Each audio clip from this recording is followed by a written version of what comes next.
Welcome to Success Vista Classes. दोस्तों, जैसा कि आप देख रहे हैं दोस्तों, आपके आरआरबी ग्रुप डी के प्रैक्टिस सेट को सक्सेस विस्टा क्लासेस पर मैं लगातार सॉल्व करा रहा हूं। दोस्तों, हम प्रीवियस ईयर क्वेश्चन पेपर्स के हेल्प से लगातार आपको मैथमेटिक्स के प्रैक्टिस सेट प्रोवाइड कर रहे हैं।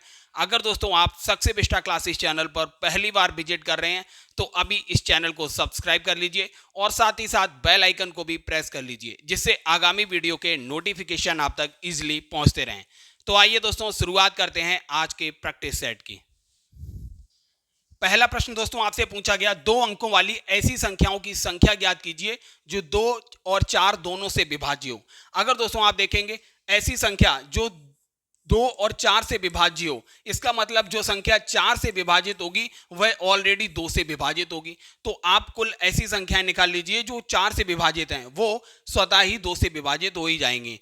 4 से विभाजित होने वाली 2 अंकों की सबसे छोटी संख्या क्या हो जाएगी? 12। और सबसे बड़ी संख्या क्या हो जाएगी? 96। और इसके बाद आप देखेंगे 16, 20 डैश डैश डैश, इस तरीके से ये श्रृंखला आगे बढ़ेगी। अगर दोस्तों आप इसे ध्यान से देखेंगे तो इनके बीच का अंतर जो है वो 4 है। इसका मतलब ये श्रेणी जो है समांतर श्रेणी बन गई है, जिसका सर्वांतर जो है वो 4 है। और nवां पद जो है वो 96 है और पहला पद जो है वो 12 है। तो समांतर श्रेणी में nवें पद का फॉर्मूला होता है प्रथम पद प्लस पदों की संख्या -1 गुणा सर्वांतर d।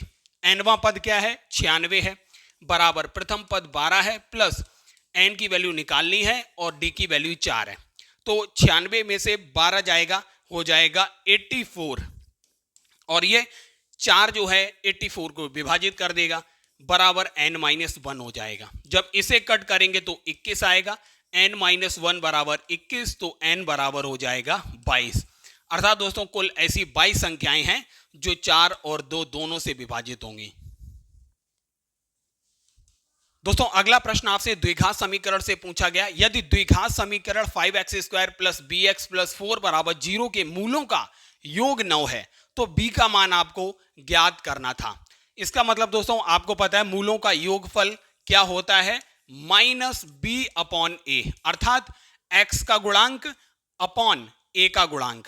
मूलों का योग दोस्तों दिया गया था 9, तो यहां 9 रखिए, बराबर -b की वैल्यू निकालनी है आपको, a की वैल्यू यहां दी है 5, तो b की वैल्यू यहां से निकल आएगी 9×5=45, माइनस का 45 जो है b की वैल्यू हो जाएगी। चौथा ऑप्शन बिल्कुल करेक्ट होगा।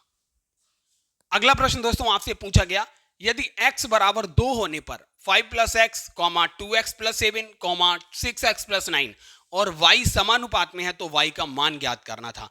तो दोस्तों रखिए, सबसे पहले समानुपात का मतलब प्रथम पद अपॉन द्वितीय पद 2x + 7। समानुपात का मतलब ये बराबर अनुपात होगा किसके? 6x + 9 upon y। इसमें अगर दोस्तों x की वैल्यू रखेंगे क्या मिलेगा? x यहां पर देखिए 2 दिया हुआ है, 5 और 2 7, अपॉन यहां पे x की वैल्यू रखेंगे 2 दूनी 4 और 7 हो जाएगा 11, बराबर यहां x की वैल्यू रखेंगे 6 दूनी 12 और 9 हो जाएगा 21/22। तो y की वैल्यू यहां से क्या मिल जाएगी? 21 × 11/7, 7 तियो 21, 11 तियो 33। इस तरीके से y की वैल्यू मिल गई आपको 33। दूसरा ऑप्शन करेक्ट है। दोस्तों अगला प्रश्न आपसे पूछा गया, एक ईमानदार व्यापारी अपनी वस्तुओं को क्रय मूल्य पर बेचने का दावा करता है, लेकिन वह 250 केजी का दाम लेकर बदले में 200 केजी का सामान ही देता है। इस सौदे में उसके लाभ का प्रतिशत क्या होगा? ये दोस्तों बेईमान दुकानदार वाले क्वेश्चन है। इनको करने के लिए आप सीधी सी ट्रिक याद रखिए। ये देखिए, वह 250 केजी का दाम लेकर बदले में 200 केजी का सामान देता है। तो यहां पर दोस्तों जितने का दाम लेता है उसे आप विक्रय मूल्य का ट्रीट कीजिए, विक्रय मूल्य बराबर 250 हो जाएगा, और जितने का वह देता है तो उसे क्रय मूल्य की तरह ट्रीट कीजिए, अर्थात 200 हो जाएगा। तो आपको लाभ इजीली मिल जाएगा, लाभ प्रतिशत बराबर हो जाएगा, लाभ कितना हुआ? 250 - 250 अपॉन लाभ हमेशा दोस्तों क्रय मूल्य पे निकाला जाता है, तो क्रय मूल्य 200 है, अपॉन 200 गुणा ये हो जाएगा 100, 50 चौकू हो जाएगा 200 और 4 से 100 25 बार जाएगा, तो लाभ प्रतिशत बराबर 25% आएगा। पहला ही ऑप्शन बिल्कुल करेक्ट होगा। दोस्तों अगला प्रश्न आपसे पूछा गया, द्विघात समीकरण 4x² + 7x - 21 बराबर 0 के मूलों का योगफल क्या होगा? दोस्तों मूलों का योगफल हमेशा याद रखिए क्या होता है, माइनस बी अपॉन ए। माइनस बी अपॉन ए का मतलब दोस्तों माइनस एक्स का गुणांक अपॉन एक्स स्क्वायर का गुणांक। तो देखिए एक्स का गुणांक क्या है, 7 है, एक्स स्क्वायर का गुणांक 4 है, तो माइनस का 7/4 जो होगा मूलों का योग होगा। तीसरा ऑप्शन करेक्ट है। दोस्तों आपसे अगला प्रश्न आयु से पूछा गया। 6 वर्ष पूर्व एक पिता की आयु उसकी पुत्री की तत्कालीन आयु की 6 गुनी थी। 3 वर्ष के बाद पिता की आयु उसकी पुत्री की आयु की 3 गुनी होगी। तो पुत्री की वर्तमान आयु क्या है? दोस्तों हमने मान ली फादर और डॉटर की वर्तमान आयु का अनुपात F/D है, ठीक है। अब कंडीशन क्या है, 6 वर्ष पूर्व, अर्थात दोस्तों 6 वर्ष पूर्व का मतलब इसमें से -6 कर दिया दोनों की एज में से। तो क्या दिया हुआ, एक पिता की आयु उसकी पुत्री की तत्कालीन आयु की 6 गुनी थी, मतलब ये रेशियो 6/1 आएगा।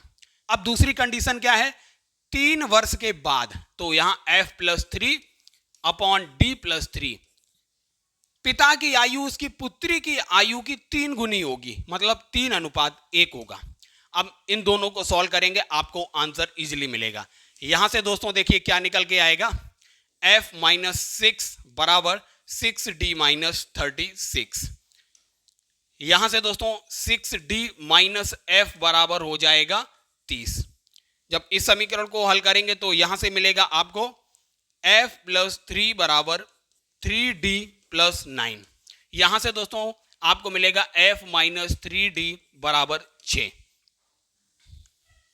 अब दोस्तों इन दोनों समीकरणों को अगर आप ऐड करेंगे तो F से F कैंसिल होगा, 6D-3D हो जाएगा, 3D बराबर 36 निकल के आएगा और D बराबर हो जाएगा 36/3 अर्थात 12। यही पूछा गया था, डॉटर की वर्तमान आयु 12 वर्ष होगी। पहला ऑप्शन करेक्ट है। दोस्तों अगला प्रश्न आपसे अनुपात से पूछा गया। यदि I बराबर 7/3J, J बराबर 4/5K, तो I अनुपात J अनुपात K का अनुपात ज्ञात करें।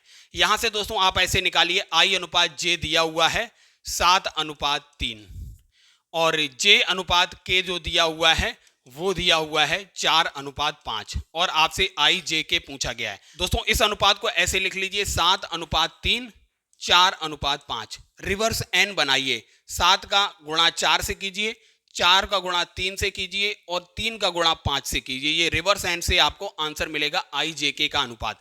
7 चौक 28, 4 तियो 12 और 5 तियो 15। तो I J K का अनुपात 28/12/15 होगा। तीसरा ऑप्शन बिल्कुल करेक्ट होगा। दोस्तों अगला प्रश्न आपसे पाइप एंड सिस्टम से पूछा गया। एक पाइप एक खाली टंकी को 15 घंटे में भर सकता है, परंतु रिसाव के कारण वही टंकी 20 घंटे में पूरी भरती है। यदि टंकी पूरी भरी हो तो रिसाव द्वारा खाली होने में कितना समय लगेगा? तो खाली होने में दोस्तों कितना समय लगेगा, पाइप के द्वारा भरने में कितना समय लगता है 15 घंटे, गुणा रिसाव के होने की वजह से टंकी कितनी देर में भरती है 20 घंटे में, अपॉन इन दोनों का अंतर 20 - 15। तो ये हो जाएगा 15 × 20/5। 5 चौक 20 और 15 चौकू 60, अर्थात 60 घंटे का समय लगेगा दोस्तों टंकी को खाली होने में। तीसरा ऑप्शन बिल्कुल करेक्ट होगा। अगला प्रश्न आपसे पूछा गया। एक पंक्ति में कुल 50 विद्यार्थी हैं, अंकित पंक्ति के आरंभ से 19वें स्थान पर है, तो पंक्ति के अंत से अंकित का स्थान क्या होगा? अर्थात दोस्तों अंकित जो है बैठा हुआ है 19वें स्थान पर आरंभ से, अर्थात दोस्तों अंकित सहित आरंभ में कितने विद्यार्थी हैं 19, तो अंकित के पीछे कितने विद्यार्थी बचे 50 - 19, अर्थात 31 विद्यार्थी बचे। तो अंकित का पीछे से स्थान कौन सा होगा, 31 विद्यार्थी पीछे हैं तो 32वां ही स्थान होगा अंकित का। यही पूछा गया था, पीछे से कौन सा स्थान होगा, बी ऑप्शन करेक्ट है 32वां। दोस्तों अगला प्रश्न आपसे पूछा गया। स्टूडेंट को यह लिखा गया है, टीचर को यह लिखा गया है, तो बताना था आपको स्कूल को क्या लिखा जाएगा। अगर दोस्तों आप इसको ध्यान से देखेंगे तो ये रिवर्स लिखे गए हैं। एस का जो वर्ड वाला में अपोजिट होता है वो एच होता है, टी का अपोजिट जी होता है, यू का अपोजिट एफ होता है, डी का अपोजिट डब्ल्यू होता है। तो इसी तरीके से लिखा गया है। ऐसे ही आपको स्कूल में देखिए एस का अपोजिट क्या होता है, एस का अपोजिट एच होता है, सी का अपोजिट दोस्तों क्या होता है, एक्स होता है। इसी तरीके से एच का अपोजिट एस होता है और ओ का अपोजिट जो होता है वो एल होता है और एल का अपोजिट जो होता है वो ओ होता है। तो दोस्तों करेक्ट पैटर्न आएगा HXSLLO, अर्थात दोस्तों इसका पहला ही ऑप्शन बिल्कुल करेक्ट होगा।